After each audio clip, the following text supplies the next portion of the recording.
Herkese merhaba, ben Şenol. Bu videoda sizlere Excel'de kullanışlı ve pratik olduğunu düşündüğüm iki farklı yöntemi ne zaman ve nasıl kullanmanız gerektiğini öğretmeye çalışacağım. Bunlardan birincisi, olur da karşınıza bu şekilde bir veri tablosu çıktığında ve bunu bu şekilde alt alta satırlar şeklinde değil de sütunlar olarak görmek ve sütunlar üzerinden çalışmak istediğinizde, yani verileri bir sütundan birden çok sütuna ayırmaya çalıştığınızda aradaki boşluklar nedeniyle bunun hiç de kolay olmadığını göreceksiniz.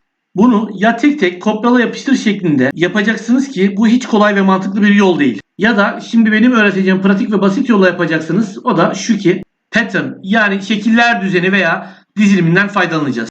Şimdi yapmaya başlayalım. İlk olarak şuraya hat şeklinde bir başlık, hemen yan tarafına üretim, bunun yanına da fire başlığını atalım. Şuraya gelelim. Shift eşittir diyorum. Şu hücreyi seçiyorum. Enter. Şuraya geliyorum. Üretim olarak şu değeri seçiyorum. Enter. Fil olarak da şunu seçiyorum. Şimdi ben bunu tutup çektiğimde istediğim sonuca ulaşamıyorum. Şurada sadece 31 değeri, yani filenin değeri geldi. Bizim istediğimiz artık buraya makine 2 üretim file değerleri şeklinde gelmesi. Şuraya tekrar geliyorum. Makine 2'yi seçiyorum. Şuraya geliyorum. Makine 2'nin üretim değeri. Şuraya da filenin üretim değeri. Tabii ki bunu tüm veriler için yapmayacağız. Şu anda az gibi görünüyor ama bunun çok daha uzun bir veri olduğunu düşünebiliriz. Hatta şuraya eksik yapmışım. Şurayı da makine 20'nin de üretim ve file değerini koyalım. Yüklü verilerde bu şekilde tek tek bunu yapamayız. Yapacağımız işlem şu olacak.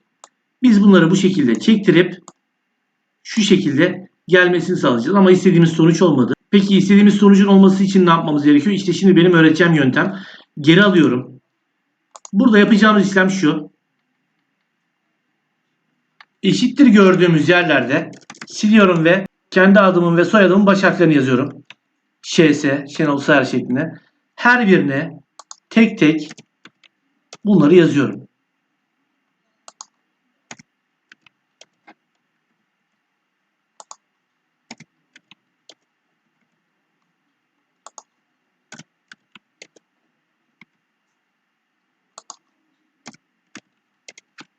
Şimdi tekrar seçiyorum. Pattern, yani şekiller düzeni veya diziliminden faydalanacağız. Şu köşeden çektiriyorum aşağı kadar ve bırakıyorum. Ctrl H'a basıyorum ve yani bul ve değiştiri seçiyorum buradan. Aranan değer büyük harflerle ŞS. Yeni değer Shift eşittir diyorum. Tümünü değiştir diyorum. Tamam diyorum ve kapat. İşte şu anda istediğim sonuca ulaştım. Gördüğünüz gibi makine 2, makine 3. Bakalım kontrol 448.30. Evet, doğru. Makine 3 burada 2 tane olmuş. Çünkü şurada 4 yazmamız gereken yere 3 yazmışız. Şimdi düzeldi. Makine 4 25'e 70. Evet. Makine 5 517'ye 28. Şunları genişletelim. Şurayı tekrar seçiyorum. Sıfır değerlerinin görülmesini istemiyorum. Bunun için sağ klik, hücreleri biçimlendir, isteğe uyarlanmış diyorum ve şuradan şunları seçiyorum. Kopyalıyorum bunu. Noktalı virgül. Eksi diyorum. Eksi değerleri de gelirse görünsün istiyorum bu şekilde. Ve yine noktalı virgül deyip tamam diyorum. Ve bunların görülmesini engellemiş oluyorum. Peki ben burada değişiklik yaptığımda, gerçi burada zaten değerler değişince formüllerden şöyle yapalım. Şimdi hesapla diyelim. Zaten gördüğünüz gibi burası değişti de burası da aynen değişiyor. Peki ben buraya ilave yaparsam ne olur? Şöyle yapalım. Şuraya 21 diyelim.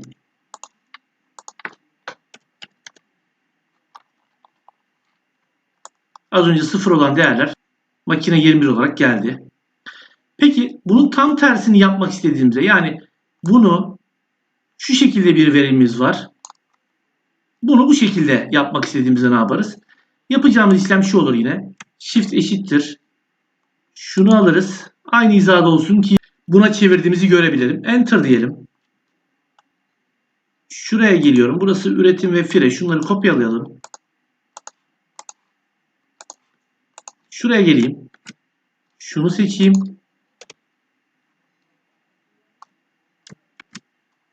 Buradan da bunu seçelim.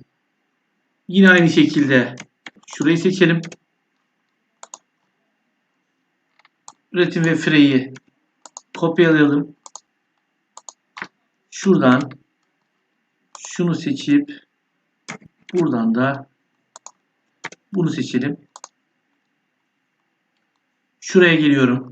Eşittir'i silip şs, şuna şs,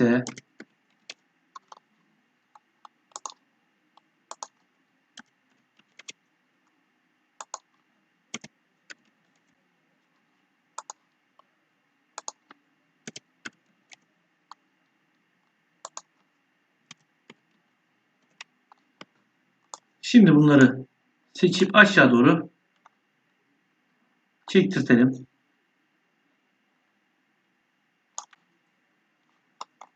Bunlar seçiliyken Ctrl H, yine aynı şekilde bu sefer zaten kendi otomatik geldi. Tümünü değiştir diyorum. Tamam diyorum. Kapat. Aynı verilere ulaştık galiba. Evet. Kontrol edelim. Şimdi diğer yöntemimize geçelim. Bunun için sayfa 2'ye geliyorum. Burada bizden sütundaki verileri satırlara aktarmamız isteniyor. Ben bu konuyla ilgili daha önce Excel'de Hayat Kurtaran Hareketler 2 videosu ile farklı bir formatta bunu anlatmıştım. İsterseniz tekrar bir hatırlayalım. Bunu seçiyorum. Kopyala diyorum ve özel yapıştır. Değerleri diyorum ve işlemi tersine çevir diyorum. Bu şekildeydi. Ancak şimdi bu işlemi bir formül yardımıyla yapacağız. Bunun için şu kopyalamayı durduruyorum. Escape diyorum. Şuraya geliyorum. Shift eşittir diyorum. Devrik dönüşüm formülünü kullanacağız burada. Seçiyorum. Burada bir tane bizden dizi istiyor. Yani şu alanı seçiyorum. Parantezi kapatıyorum.